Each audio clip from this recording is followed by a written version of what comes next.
بسم الله الرحمن الرحيم وبه نستعين سبحانك لا علم لنا إلا ما علمتنا إنك أنت العليم الحكيم. الحمد لله رب العالمين والصلاة والسلام على سيد المرسلين وعلى آله وصحبه أجمعين ومن تبعهم بإحسان إلى يوم الدين. أعوذ بالله من الشيطان الرجيم. بسم الله الرحمن الرحيم. آمن الرسول بما أنزل إليه من ربه والمؤمنون كل آمن بالله وملائكته وكتبه ورسله لا نفرق بین احد من رسله. سامعین کرام، رسولوں پر ایمان سے متعلق گفتگو جاری ہے. اس سے پہلے ہم نے خاتم النبیین اور ختم نبوت کے موضوع پر کئی دروس میں تفصیلی گفتگو کی. اب یہاں آپ غور فرمائیں کہ جب نبی کریم صلی اللہ علیہ وسلم کو اللہ تبارک و تعالیٰ نے کائنات کے سارے انسانوں کے لیے، جنوں کے لیے، عرب و عجم کے لیے اور قیامت تک ہر زمانے کے لیے رسول معیار نجات مقرر فرما دیا کہ آپ پر ایمان لائے بغیر، آپ سے محبت کیے بغیر، آپ کی اطاعت اور اتباع کیے بغیر، یعنی آپ کے حقوق رسالت کو سمجھے اور ادا کیے بغیر بقدر استطاعت کوئی شخص نجات نہیں پا سکتا. نہ دنیا میں سعادت سے ہمکنار ہو سکتا ہے، نہ آخرت میں نجات اور کامیابی سے. جب اللہ کے نبی جناب محمد رسول اللہ صلی اللہ علیہ وسلم کی نبوت اس قدر آفاقی ہے، ضروری ہے، اور اس کے بغیر کسی انسان کے لیے نجات پانا، ہدایت پانا ممکن ہی نہیں ہے، اور سب کے لیے آپ کی نبوت کو اللہ نے عام رکھا ہے، تو ظاہر سی بات ہے کہ اس حقیقت کا، اس بنیادی اصول کا تقاضا بھی یہ تھا کہ جناب محمد رسول اللہ صلی اللہ علیہ وسلم کی رسالت کے دلائل، آپ کے نبوت کے سچے اور صادق ہونے کی دلیلیں، اس کے ثبوت اور براہین اتنے زیادہ ہوں، اتنی کثرت سے ہوں کہ آپ کی بعثت سے لے کر قیامت تک ہر دور کے انسانوں کے لیے یہ دلائل کافی ہوں. اور پھر انسانوں میں مختلف ذہنی صلاحیتوں کے جو مالک ہوتے ہیں، ہر ایک کی اپنی سوجھ بوجھ، صلاحیت، سوچ جدا جدا ہوتی ہے. ضروری تھا کہ نبی کریم صلی اللہ علیہ وسلم کے سچے رسول ہونے پر ایسی دلیلیں موجود ہوں کہ ہر انسان، وہ کسی بھی عاقل اور بالغ ہے لیکن سوچ و فکر کے اعتبار سے کسی بھی سطح کا ہو، بہت پڑھا لکھا، دانشور، عالم، یا ایک عام انسان ہو، موٹی سوچ رکھنے والا، ہاں، فطری اعتبار سے جو ہے بہت ساری چیزوں کو سمجھتا ہے اگرچہ وہ پڑھا لکھا نہیں ہے، تو جو بھی شعور رکھنے والا اور شعور کی کسی بھی صلاحیت کا مالک ہو، اس کے لیے جناب محمد رسول اللہ صلی اللہ علیہ وسلم کے دلائل کا سمجھنا، جاننا ضروری تھا، کیونکہ اس کے بغیر حجت پوری نہیں ہو سکتی. اور یہ اللہ تبارک و تعالیٰ کی سنت ہے، اصول ہے کہ جس چیز کی ضرورت انسانوں کو، مخلوق کو جتنی ہوتی ہے، پروردگار اس سے کم نہیں بلکہ اس سے زیادہ اس نعمت کو، اس ضرورت کو پوری کرنے کا انتظام کرتا ہے.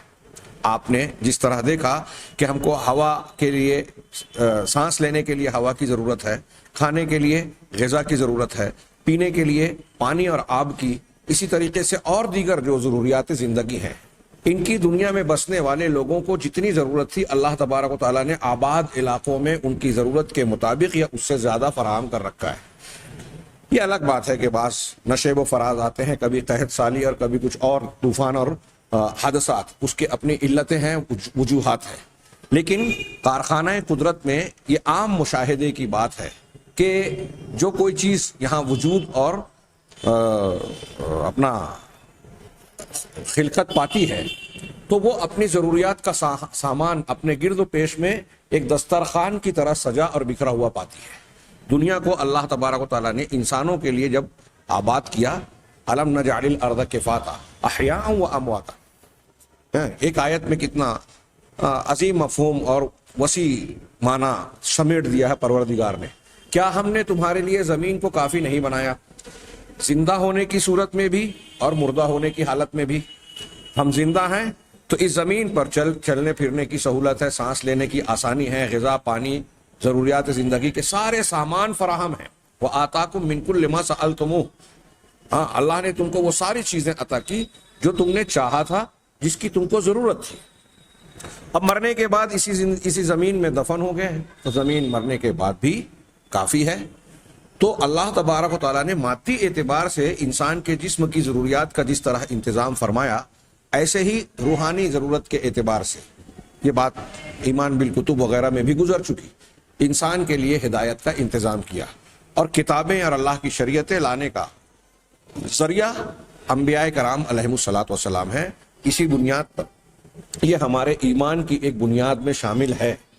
اور جب یہ ایمان کی بنیاد ہے, اس کے بغیر کوئی انسان مسلمان مومن اللہ کا قابل قبول بندہ ہو ہی نہیں سکتا. تو ضروری تھا کہ انبیاء کرام علیہم الصلاۃ والسلام کے سچے نبی ہونے کی ویسی ہی دلیلیں فراہم ہو جیسی لوگوں کو ضرورت تھی.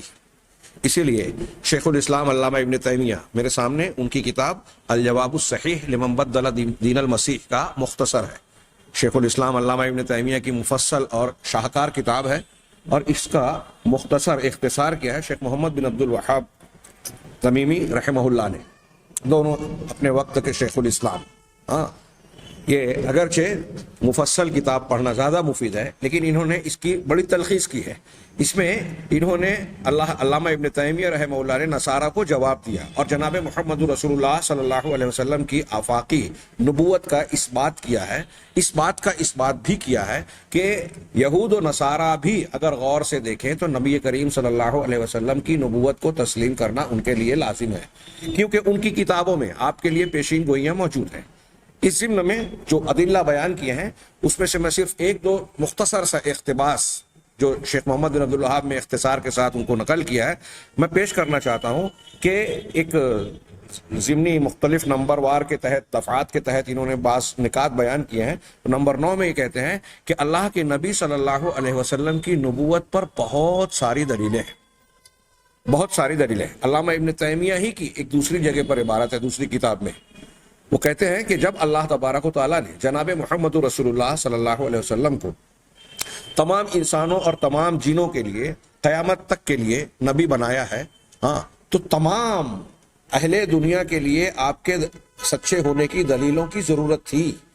لہذا اللہ تبارک و تعالیٰ نے چونکہ آپ کی نبوت کو عموم بخشا ہے, پچھلے انبیاء مخصوص علاقوں میں مخصوص زمانوں اور متعین زمانوں تک کے لیے مبعوث ہوتے تھے, آپ کا معاملہ اس سے مختلف ہے. آپ کی رسالت عام ہے, زمانے کے اعتبار سے بھی, علاقے کے اعتبار سے بھی, ساری انسانی ضروریات کے سلسلے میں رہنمائی کرنے کے اعتبار سے بھی. چنانچہ آپ کی نبوت کے دلائل بھی اتنے ہی عام رکھے گئے جتنی کی ضرورت تھی. یہ ایک دوسری جگہ پر انہوں نے کہا, یہاں کہہ رہے ہیں کہ اللہ کے نبی صلی اللہ علیہ وسلم کی نبوت پر بہت ساری آیات اور نشانیاں ہیں. دوسرے نبیوں اور دوسرے لوگوں کی یا دوسری چیزوں سے متعلق دلیلوں کے مقابلے میں اللہ کے نبی کی نبوت کی صداقت کی دلیلیں اور زیادہ ہیں. میں نے اس سے پہلے ضمناً کسی موقع پر کہا تھا کہ دنیا میں سب سے زیادہ کسی چیز کی اگر دلیل ہے سچائی کی, اس کے سچ اور حق ہونے کی, تو وہ توحید الہی ہے.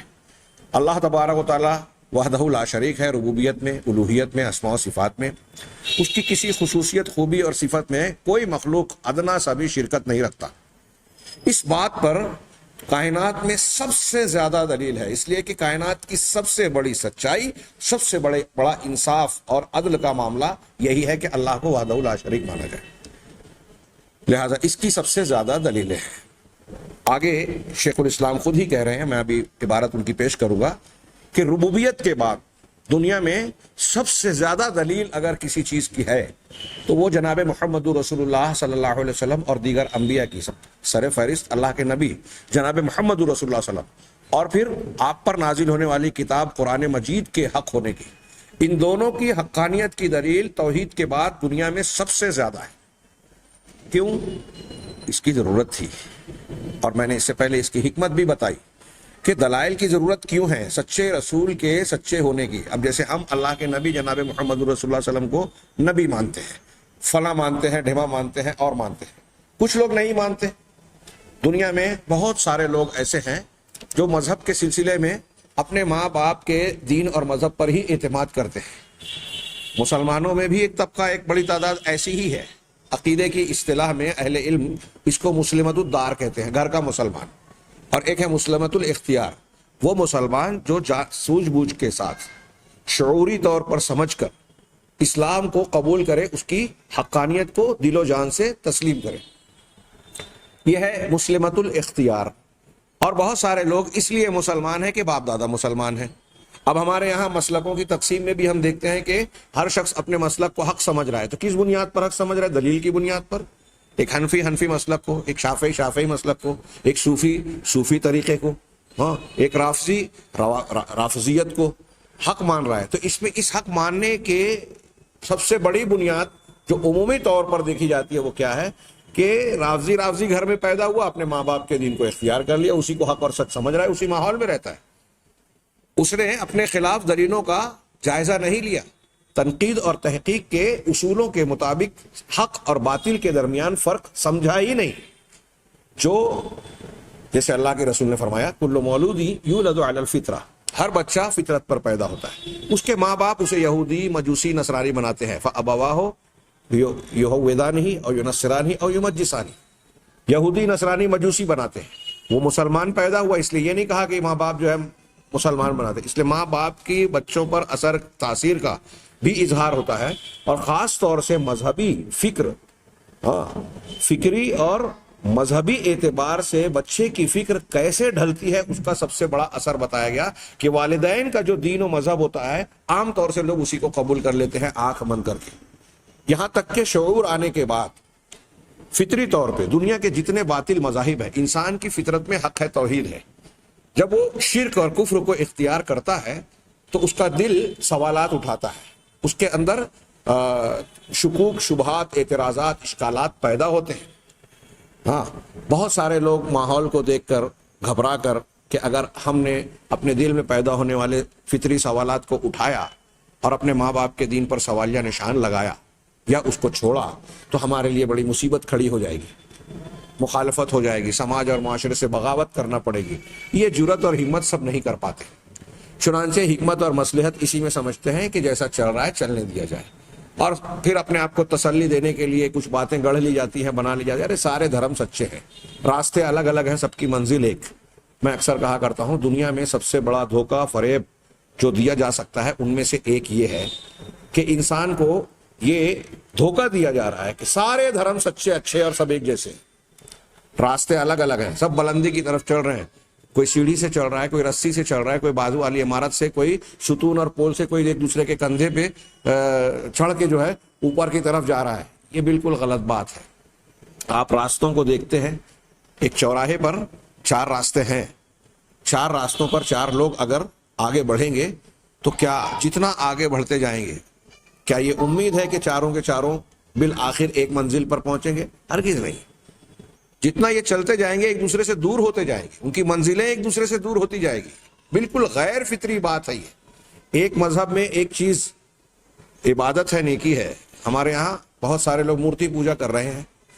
ہندوؤں میں سناتن دھرم ہے مورتی پوجا کے خلاف، لیکن ایک بڑا طبقہ مورتی پوجا کر رہا ہے. اس کو سمجھا دیا گیا کہ یہ ان کے لیے وہی ٹھیک ٹھاک ہے.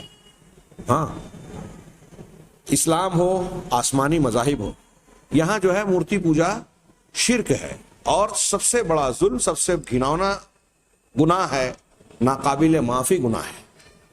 اب ایک جگہ ایک چیز سب سے بڑا گناہ اور دوسری جگہ وہی چیز سب سے بڑی عبادت.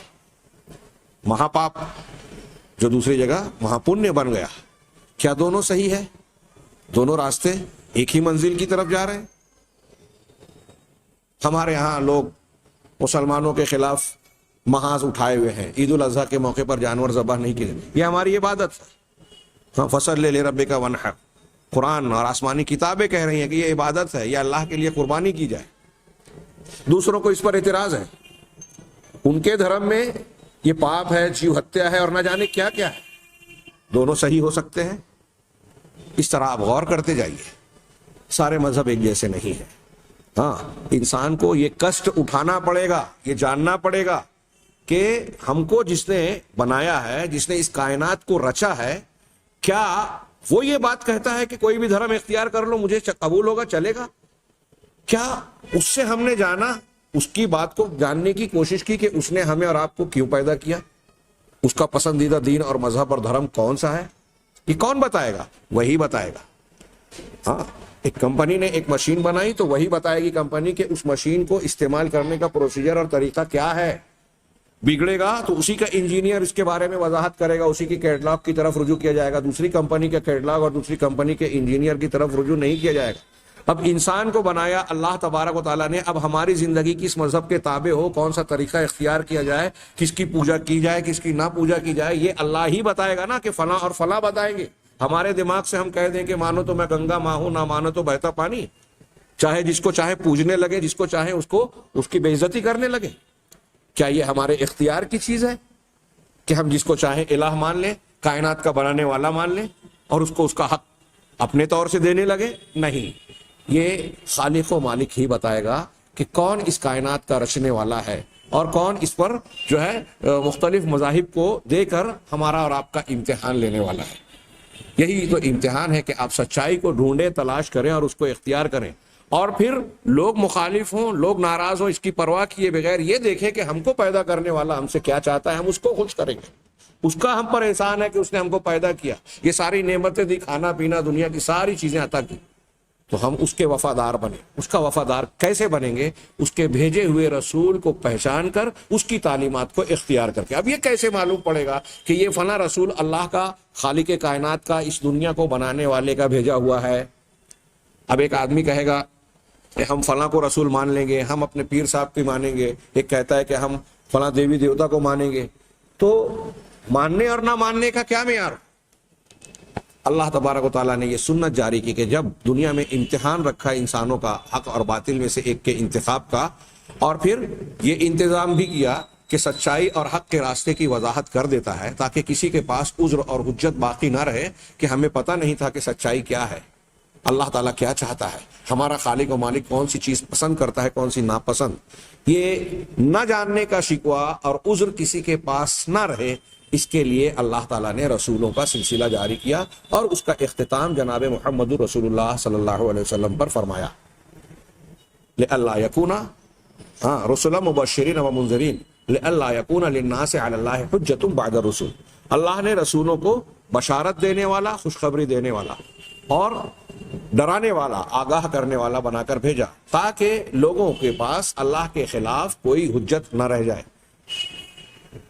اب لوگوں کے خلاف حجت نہ رہ جائے, اس کے لیے کیا ضروری تھا کہ کچھ ایسے معیار, ایسی بنیاد اور ایسے اصول ہو ہمارے سامنے جس کے ذریعے سے بآسانی یہ پتہ چلے کہ یہ رسول سچا ہے, اللہ کا بھیجا ہوا ہے. یہ جو بات کہہ رہا ہے یہ اسی اللہ رب العالمین کی طرف سے کہہ رہا ہے, اپنی بات نہیں کہہ رہا ہے, ان کی اللہ کی بات کہہ رہا ہے. ہر کس و ناکس کو ہم رسول نہیں مان سکتے. تو اب کیسے پتہ چلے گا کہ واقعی یہ اللہ کا رسول ہے اور یہ جو بات کہہ رہا ہے اللہ کی طرف سے کہہ رہا ہے؟ تو اللہ تبارک و تعالیٰ نے انسان کو جو شعور دیا, اس شعور کی بنیاد پر سچ اور جھوٹ کو, حق اور باطل کو پرکھنے کے بہت سارے اصول, ضابطے معیار عطا فرمائے, اور پھر اپنے سچے رسولوں کی تائید میں ان کو سچا ثابت کرنے کے لیے بے شمار دلیلیں عطا فرمائی. وہی بات یہاں یہ کہہ رہے ہیں کہ اللہ تبارک و تعالیٰ نے ربوبیت کے بعد اللہ نبی کریم صلی اللہ علیہ وسلم کی سچائی کی دلیلیں دوسری چیزوں کی سچائی کی دلیلوں کے مقابلے میں کہیں زیادہ رکھی ہے. والقرآن کلام اللہ, اور قرآن بذات خود اللہ کا کلام ہے. یہ خود نہ صرف یہ کہ ہدایت نامہ ہے, دستور زندگی ہے, بلکہ خود قرآن کی, رسول کی, توحید کی بہت ساری دلیلیں بھی اس میں موجود ہیں. یعنی یہ حق کو حق اور باطل کو باطل ثابت کرنے کا ذریعہ بھی ہے قرآن, جو اللہ تعالیٰ کا کلام ہے. یہ بذات خود ایک معجزہ ہے, اس پر ہم آگے تھوڑی سی گفتگو کریں گے بحیثیت معجزہ. اسی طریقے سے یہ قرآن جو اللہ کا کلام ہے, اس میں علامہ ابن تیمیہ کہہ رہے ہیں وفیہ الدعوۃ والحجہ. ایک چھوٹے سے جملے میں ایک کتاب ہے کہ اس قرآن میں جو اللہ کا کلام ہے دعوت بھی ہے, توحید کی, رسالت کی, تمام ان چیزوں کی جس کو اللہ تعالیٰ بندوں سے چاہتا ہے.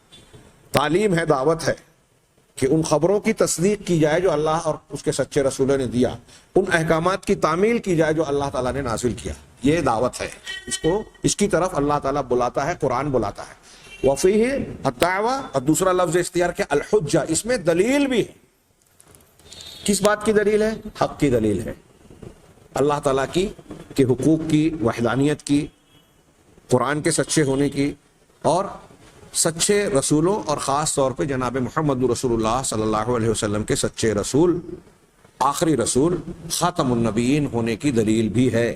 اس بات کی دلیل بھی ہے کہ انسانوں کو اگر اب نجات، فلاح چاہیے، دنیا میں امن و امان کی سچی اور اچھی زندگی چاہتے ہیں، اطمینان کی زندگی چاہتے ہیں، ایسی زندگی چاہتے ہیں جس میں برکت ہو، رحمت ہو، محبت ہو، پیار ہو، ایک دوسرے کے حق کی ادائیگی ہو، ظلم نہ ہو، دہشت گردی نہ ہو، برائیاں نہ ہو، تو محمد صلی اللہ علیہ وسلم کی زندگی ان کے لیے نمونہ ہے۔ آپ کی دی ہوئی تعلیمات کو اختیار کریں، اس کی حجت ہے۔ اس قرآن میں دعوت بھی ہے اور حجت بھی ہے، یعنی دلیلیں بھی ہیں۔ ہاں، فلہو بہی اختصاص، تو اللہ کے نبی صلی اللہ علیہ وسلم کا اس کے ساتھ اختصاص ہے، جیسا کہ صحیح حدیث میں یہ مروی ہے۔ حضرت ابو ہریرہ رضی اللہ تعالی عنہ کی بخاری مسلم میں ایک حدیث ہے جس میں صحیح مسلم کے الفاظ یہ ہے، بخاری اور مسلم دونوں میں ہے، صحیح مسلم کے الفاظ کہ اللہ کے نبی صلی اللہ علیہ وسلم نے ارشاد فرمایا، ما من الانبیاء من نبی، انبیاء میں سے کوئی بھی نبی ہو، الا قد اوتی من الآیات ما مثلہ آمن علیہ البشر، مگر یہ کہ اس کو ایسی نشانیاں اور ایسے سچائی کی دلیلیں عطا کی گئی کہ اسی کے مثل اس پر انسانوں نے ایمان لایا۔ یعنی دنیا میں جتنے بھی سچے رسول آئے، پیغمبر آئے ہیں، اللہ کے نبی صلی اللہ علیہ وسلم فرما رہے ہیں، تو ان کو جس قسم کی جیسی دلیلیں عطا کی گئی کہ یہ سچے رسول ہیں، اللہ تبارک و تعالیٰ نے ان کے بارے میں نشانیاں دی کہ ان کو دیکھ کر آپ کو معلوم ہو سکتا ہے، ایک عام انسان کو بھی، خاص انسان کو بھی، جس قوم اور جس امت کی طرف کسی نبی کو بھیجا گیا، اس قوم اور امت کی ذہنی سطح، سوجھ بوجھ کے اعتبار سے، ان کے زمانے اور چلن کے اعتبار سے اللہ تبارک و تعالیٰ کی حکمت کاملہ اور بالغہ نے ان کو ایسی نشانیاں مہیا فرمائیں جس کے ذریعے سے اس دور کے ان کے سچے رسول کے بارے میں آسانی سے وہ شناخت کر سکیں کہ یہ سچے رسول ہیں۔ تو اللہ تبارک و تعالیٰ کہ جیسے نشانیاں جیسی جیسی دی گئیں، اسی کے مطابق انسانوں نے ان پر ایمان لایا۔ اسی بات کو ہم دوسرے پہلو سے کہیں کہ انبیاء اور پیغمبروں پر ایمان لانے والوں کی تعداد ویسی ہی رہی جیسے ان کے پاس نشانیاں اور ان کی حقانیت کی دلیلیں تھیں یا انہوں نے قبول کیا۔ وَإِنَّمَا كَانَ الَّذِي أُوتِيتُ وَحْيًا أَوْحَى اللَّهُ إِلَيَّ، لیکن مجھے جو بات بطور آیت کے، بطور معجزہ کے دی گئی ہے، وہ وحی ہے جس کو اللہ تبارک و تعالیٰ نے میری طرف وحی کیا۔ دیکھیے، پچھلے انبیاء کرام علیہ الصلوۃ والسلام کی نبوت کا زمانہ، علاقہ محدود، متعین ہوتا تھا۔ وہ دور گزر گیا، ان کی نبوت منسوخ ہو گئی، نیا نبی آیا، ان کی نبوت شروع ہو گئی۔ آخری نبی جناب محمد رسول اللہ صلی اللہ علیہ وسلم ہیں، اور یہ قیامت تک کے لیے۔ چنانچہ جب آپ کی نبوت قیامت تک کے لیے تھی تو اللہ تبارک و تعالیٰ کی جانب سے یہ مہر تصدیق، تائید، دلیل بھی قیامت تک ہونی چاہیے کہ لوگوں کو آخر زمانے تک یہ پتہ چلتا رہے کہ محمد صلی اللہ علیہ وسلم اللہ کے سچے رسول ہیں۔ لہٰذا آپ کو جہاں پچھلے انبیاء کرام علیہ الصلوۃ والسلام کے معجزات کے نظائر بھی دیے گئے، چاند کا 2 ٹکڑا ہو جانا، ایک رات میں معراج کا سفر کرنا، کھجور کی شاخ کا رونا، بات کرنا، مٹی کا، کنکری کا تسبیحات کو بیان کرنا، آپ کی 2 انگلیوں کے درمیان سے پانی کا جاری ہو جانا، پانی میں برکت ملنا، اور ایسے بہت سارے معجزات جو اللہ کے نبی صلی اللہ علیہ وسلم کی حیات طیبہ میں آپ کے ارد گرد موجود واقعات کے موقعوں پر موجود لوگوں نے، مسلمانوں کے ساتھ ساتھ کافروں نے بھی مشاہدہ کیا، دیکھا، جانا، اور ان پر حجت پوری ہوئی۔ یہاں میں ضمناً یہ بھی ذکر کروں کہ اللہ کے رسول صلی اللہ علیہ وسلم، یہ سچے رسول کی نشانیوں کے جاننا، جہاں غیر مسلموں کو جو اسلام اور ایمان اور اللہ کے نازل کیے ہوئے حق سے لا علم ہے، ان پر حجت پوری ہوتی ہے، اور ان پر یہ ثابت ہوتا ہے کہ بھائی آپ اللہ تعالیٰ کی دین توحید کو اور محمد صلی اللہ علیہ وسلم کے دین برحق کو ماننے کے آپ بھی مکلف ہیں، اور یہ اللہ نے نازل کیا ہے، اس کی یہ دلیلیں ہیں۔ تو غیر مسلم کو جہاں ہم اس سے مطمئن کریں گے، یا یہ ان کے لیے مطمئن کرنے کا سامان ہے، ان کے لیے عذر اور بہانے کا خاتمہ ہے، وہاں ایک مسلمان کے لیے اس کا جاننا اس لیے ضروری ہے، اگرچہ ہم مسلمان ماں باپ کے گھر میں پیدا ہوئے ہیں اور مسلمان ہیں، تو اس کا یہ مطلب نہیں کہ دلائل نبوت ہم کو جاننا ضروری نہیں ہے، ضروری ہے۔ اس کے کئی بیسیوں فائدے ہیں۔ موٹے موٹے فائدے سب سے تو پہلے یہ کہ ہر مسلمان کو اپنے علم اور صلاحیت کے مطابق دعوت کا کام انجام دینا ہے. دعوت دینے کے لیے ہمیں نبی صلی اللہ علیہ وسلم کی سچائی کے حقانیت کی دلیلوں کا علم ہونا چاہیے. جتنا ہم کو علم ہوگا ہم اتنا اپنے مدعو کو غیر مسلم یا رسول کے مخالف شخص کو مطمئن کرنے کی صلاحیت رکھیں گے. اور اس چیزوں کو جاننے سے خود ہمارے ایمان میں پختگی، اطمینان اور یقین کا اضافہ ہوتا ہے. ہم کو شک و شبہ لاحق نہیں ہوگا اگر ہم پختگی سے اللہ تعالیٰ کی توحید کو دلیلوں سے جانتے ہیں، رسول اللہ صلی اللہ علیہ وسلم کی رسالت کو اور قرآن کی حقانیت کو، اللہ کا کلام ہونے کو اگر دلیلوں سے، تو جتنی دلیل ہم جانتے جائیں گے ان کے سچے اور صحیح ہونے کی، اتنا زیادہ ہمارے دل کے ایمان میں اضافہ ہوگا، یقین ہمارا مضبوط سے مضبوط تر ہوگا اور ایمان بالکل راسخ اور راسخ تر ہوتا جائے گا. تو یہ ہمارے لیے اس طرح سے بہت ہی فائدے کی اور اہمیت کی حامل بات ہے، اس سے اطمینان ہوتا ہے. چنانچہ اللہ کے نبی صلی اللہ علیہ وسلم نے فرمایا کہ مجھے جو معجزہ عطا کیا گیا بہت سارے معجزات کی شکل میں، تو یہ وحی ہے جو میری طرف بھیجی گئی ہے. فَأَرْجُو أَنْ أَكُونَ أَكْثَرَهُمْ تَابِعًا يَوْمَ الْقِيَامَةِ، تو میں یہ امید رکھتا ہوں چونکہ مجھے جو نشانی دی گئی، جو معجزہ دیا گیا، وہ مسلسل قائم اور زندہ رہنے والا ہے. قرآن قیامت تک اپنی دلائل کے ذریعے سے پوری دنیا میں اعلان کر رہا ہے جناب محمد رسول اللہ صلی اللہ علیہ وسلم اور دین اسلام کے برحق ہونے کی. پوری دنیا کو قیامت تک چیلنج دے رکھا ہے کہ اگر تم کو شک ہے کہ یہ اللہ کا کلام نہیں ہے، اگر تم ایسا سمجھتے ہو تو اس جیسا کچھ کلام، کچھ آیتیں، کچھ صورتیں، ایک آیت، ایک حدیث جیسی بنا کر لے آؤ. اور نہ آج تک کسی نے دیا ہے اور نہ قیامت تک کوئی اس کا جواب دے سکے گا، اس چیلنج کا، اس للکار کا جواب دے کر اس سے عہدہ برا. بلکہ ہر ایک کو یہ اعتراف کرنا پڑے گا کہ یہ اللہ کا کلام ہے. اور جب یہ اعتراف ہوگا تو ان کو دین کو اختیار کرنے کے لیے اب کوئی رکاوٹ نہیں رہی یا عذر نہیں بچا کہ ہم تو نہیں جانتے تھے. چنانچہ اللہ تبارک و تعالیٰ نے جناب محمد رسول اللہ صلی اللہ علیہ وسلم کو ہر اعتبار سے، ہر معیار کا ثبوت، ہر ذہنی سطح کے قبول کرنے کے لائق دلیلیں اور نشانیاں عطا فرمائیں، جس کے بعد دنیا کا کوئی کھیت میں کام کرنے والا اور جنگل میں رہنے والا کوئی لکڑہارا اور انسان ہی کیوں نہ ہو، یا واشنگٹن، لندن جیسے متمدن اور ترقی یافتہ شہر میں بسنے والا کوئی انسان ہی کیوں نہ ہو، ہر ایک کے لیے رسالت محمدی صلی اللہ علیہ وسلم اور آپ کا خاتم النبیین ہونا بالکل صاف واضح سورج کی طرح روشن، بلکہ اس سے بھی زیادہ واضح. کوئی اگر تھوڑی سی تکلیف کرے، مطالعہ کرنے، جانچنے کی کوشش کرے کہ اللہ کے رسول صلی اللہ علیہ وسلم کا دعویٰ، آپ کی رسالت اور نبوت سچی ہے یا نہیں، تو اسے دقت نہیں ہوگی. میں وقت بہت کم ہے، یہ ایک علامہ ابن تیمیہ کی نمبر 10 کی عبارت کا مفہوم پیش کروں کہ نبی کریم صلی اللہ علیہ وسلم کی نبوت کے دلائل ربوبیت کے دلائل کی طرح ہیں. اس میں کچھ ایسے ہیں جو ایسے ظاہر واضح ہیں جو ہر کسی کی سمجھ میں آتے ہیں، موٹی عقل والے، چھوٹی عقل والے، دقیق ذہن والے، سب کو سمجھ میں آ جاتے ہیں. جیسے کل خوارق المشہورہ، جیسے وہ مشہور کام اور اعمال جو خارق عادت ہیں، جن کو ہم معجزات کہتے ہیں. تو جو ایسے مشہور ہیں وہ پڑھے لکھے، دانشور، عقل مند، ذہین ترین اور عام انسان، جاہل سے جاہل انسان جو شعور رکھتا ہے، ان کو بھی سمجھ میں آ جاتے. تو کچھ ایسے ہیں جو ہر ایک کے ذہن کو مطابق ہیں.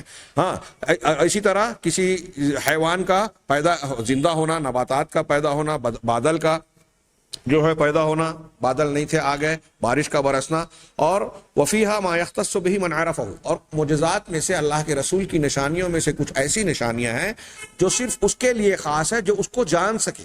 یعنی کچھ ایسے بھی دلائل ہیں جو سب نہیں سمجھ پاتے، سب کے سامنے وہ واضح نہیں ہیں، اس لیے کہ مخلوق سب کے سب اللہ کے خالق اور مالک ہونے اور اس کے سچے رسولوں کو جاننے کے محتاج ہیں. بہت غور سے یہ جملہ ذہن میں رکھیں، سنیں کہ دنیا کے سارے انسان محتاج ہیں کہ اپنے خالق کو پہچانے اور اس کے ساتھ ساتھ خالق کے سچے رسولوں کو پہچانے.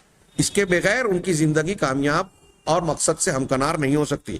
اور یہ علامہ ابن تیمیہ کہہ رہے ہیں کہ دین اور دنیا کے معاملات میں حاجت اور ضرورت جتنی زیادہ سخت ہوتی ہے، جتنی شدید حاجت ہوتی ہے، اللہ تبارک و تعالیٰ اپنے بندوں پر اس ضرورت کو پوری کرنے میں اتنی ہی فیاضی رکھتا ہے، اس فیاضی کے اس کو اتنا ہی زیادہ عام اور آسان رکھتا ہے. جیسے پھر شیخ محمد بن عبد الوہاب کہتے ہیں کہ علامہ ابن تیمیہ نے اس کے بعد سانس لینے کو، پانی کو اور کھانے کو تذکرہ کیا ہے. یعنی ان چیزوں اور ضروریات کو جس طرح اللہ تبارک و تعالیٰ نے فراہم کیا ہے، اس سے بڑھ کر توحید کے دلیلیں اور توحید کے بعد رسالت کی، جناب محمد رسول اللہ صلی اللہ علیہ وسلم کے سچے رسول ہونے کی دلیلوں کو فراہم کیا ہے.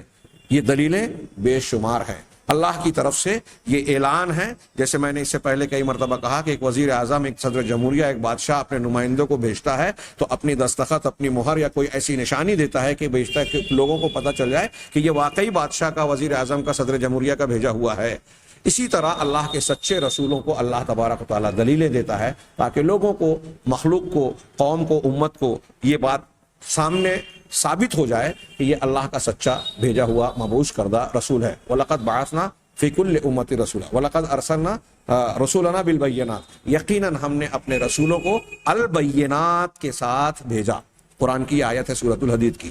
وَأَنزَلْنَا مَعَهُمُ الْكِتَابَ وَالْمِيزَانَ، اور ان کے ساتھ ہم نے الکتاب اور میزان کو حق کے ساتھ نازل کیا. لِيَقُومَ النَّاسُ بِالْقِسْطِ، تاکہ لوگ انصاف قائم کریں. اس کا مطلب یہ کہ رسولوں اور ان پر ایمان لائے بغیر، ان کی تعلیمات کو اختیار کیے بغیر دنیا میں انصاف قائم نہیں ہو سکتا. آج پوری دنیا کو اس تعلیم کی ضرورت ہے کہ اگر آپ دنیا کی تحقیق کر کے مختلف مشاہدات، تجربات اور مشینوں کے ذریعے سے ترقی کر رہے ہیں، یہ دنیا کی ترقی ہے، لیکن اگر آپ انسانی دنیا میں سکون کو حاصل کرنا چاہتے ہیں، سعادت مندی حاصل کرنا چاہتے ہیں، امن اور انصاف کا قیام حقیقت میں چاہتے ہیں، تو فلاں ازم اور فلاں ازم میں نہیں، انبیاء کرام علیہ الصلوۃ والسلام کی تعلیمات اور آپ کی لائی ہوئی شریعت میں ہے. اور اس کا سب سے محفوظ، بہترین، صاف ستھرا ایڈیشن جناب محمد رسول اللہ صلی اللہ علیہ وسلم کی تعلیمات ہیں. اس کو ہمیں ماننا ہے اور دنیا کے سامنے پیش کرنا ہے. اس کو پیش کرنے اور ایسے اس طریقے سے پیش کرنے میں کہ کسی کو کوئی شک نہ رہ جائے، ضروری ہے کہ ہم دلائل نبوت کو جانیں اور اس کی تفصیلات کو سمجھ کر دنیا کے سامنے پیش کریں. انشاءاللہ آئندہ دروس میں ہم جناب محمد رسول اللہ صلی اللہ علیہ وسلم کی نبوت کے سچا، صادق اور برحق ہونے کی کچھ دلیلوں کو، جو کہ 2 4 5 7 8 10 نہیں ہیں، جیسا کہ میں نے بتایا کہ توحید کے بعد دنیا میں سب سے زیادہ کسی بات کی اگر دلیل ہے تو اللہ کے رسول صلی اللہ علیہ وسلم کے آخری سچے رسول ہونے کی دلیلیں ہیں. انشاءاللہ آئندہ ہم ان پر، اس کے مختلف امور پر گفتگو کریں گے. اللہ تبارک تعالی ہمیں اچھی سے اچھی توفیق عطا فرمائے. وآخر دعوانا ان الحمد للہ رب العالمین.